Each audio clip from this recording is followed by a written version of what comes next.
हम कैसे जानेंगे कि तंत्र हमें नुकसान पहुंचा रहा है कि नहीं? कैसे जाने कि हम पर कोई तांत्रिक प्रयोग हो रहा है या हुआ है कि नहीं? हमारा नुकसान है, हमारी बर्बादी क्या किसी तांत्रिक प्रयोग से तो नहीं हुई है? और साथ में जो बहुत महत्वपूर्ण चीज है, हम ये जानने की कोशिश भी करेंगे कि तंत्र से बचने के क्या उपाय हैं, तंत्र से लड़ाई कैसे की जा सकती है। सारी बातें करेंगे, लेकिन सबसे पहले करेंगे बात पते की।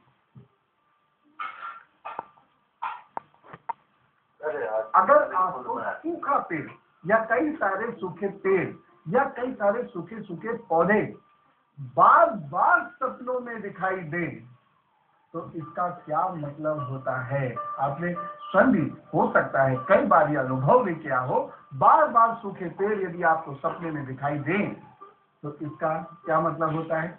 आप सोचिए और मैं बताऊंगा। लेकिन फिलहाल बात करेंगे तंत्र की, लेकिन सोचिएगा जरूर कि सूखे पेड़ देखने का मतलब क्या होता है। फिलहाल बातचीत का सिलसिला शुरू करते हैं तंत्र से। तंत्र का वो अर्थ समझना जरूरी है जो वास्तविक है, क्योंकि जिस अर्थ में हम तंत्र अभी समझते हैं या तंत्र अभी लेते हैं वो वास्तविक नहीं है। तंत्र का अर्थ है साधना, वो साधना जिनसे ईश्वर की प्राप्ति होती है, साधना के वो साधन जिनसे ईश्वर की प्राप्ति होती है। और ये जानकर हम से बहुत लोगों को आश्चर्य होगा कि तंत्र स्वयं शिव ने बनाया है। शिव स्वयं तंत्र विज्ञान के जनक है। वर्तमान में जो तंत्र शास्त्र उपलब्ध है वो क्या है? वो शिव जी का और पार्वती जी का आपसी संवाद है। पति पत्नी जो शिव और पार्वती हैं वो आपस में बातचीत कर रहे हैं। इसी बातचीत को हम कहते हैं आगम और निगम। और इसी बातचीत में शिव ने तंत्र का व्याख्यान दिया है। तंत्र की व्याख्या में शिव जी ने और पार्वती जी ने अनेक सूत्र दिए हैं जिनके प्रयोग से मानव और देवों का कल्याण संभव हुआ। बातचीत भी हो तो इतनी सार्थक होनी चाहिए कि किसी का कल्याण उससे हो। हर प्रयोग के 3 रूप होते हैं। दुनिया में कोई भी प्रयोग आप कीजिए, दुनिया में कोई भी कार्य आप कीजिए, उसके 3 रूप होते हैं। हर सिद्धांत के 3 रूप होते हैं, सात्विक, राजसिक और तामसिक।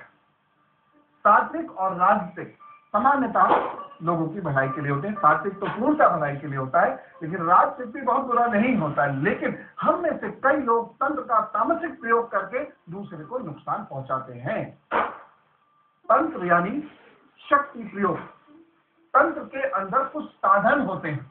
हम इसमें और कुछ डिटेल से जाने का प्रयास करते हैं। तंत्र यानी निकाय, जैसे चापाकल होता है, पानी होता है। पानी जमीन के अंदर है, हमें प्यास लगी है, हमें पानी पीना है, नल बना साधन, उसने वैक्यूम क्रिएट किया, जब ऊपर को उठा उसके साथ साथ पानी आया, बीच में एक रास्ता बनाया गया जहां से पानी बाहर आया और वहां हमने हाथ लगाया और हाथ से पानी हमारे अंदर पहुंच गया। जमीन के अंदर का पानी हमारे अंदर तक पहुंचने में तंत्र का सहारा लेता है।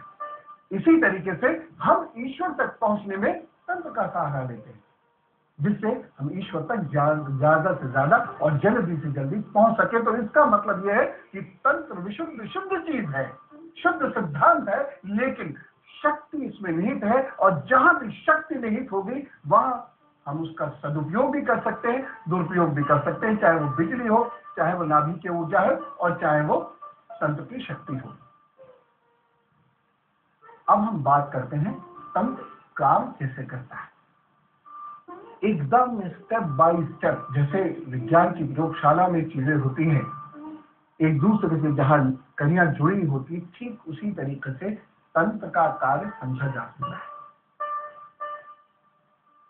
कुछ खास किस्म के तंत्र कर्म होते हैं, यानी तंत्र को कुछ खास तरीके से इस्तेमाल किया जाता है, उनसे ये काम करता है। जैसे शांति कर्म, शांति कर्म का यानी तंत्र का वो रूप जिसमें शांति होती है, उसका इस्तेमाल जीवन में सुख और शांति को प्राप्त करने के लिए किया जाता है। लेकिन यहां भी डिस्टॉर्शन पॉसिबल है।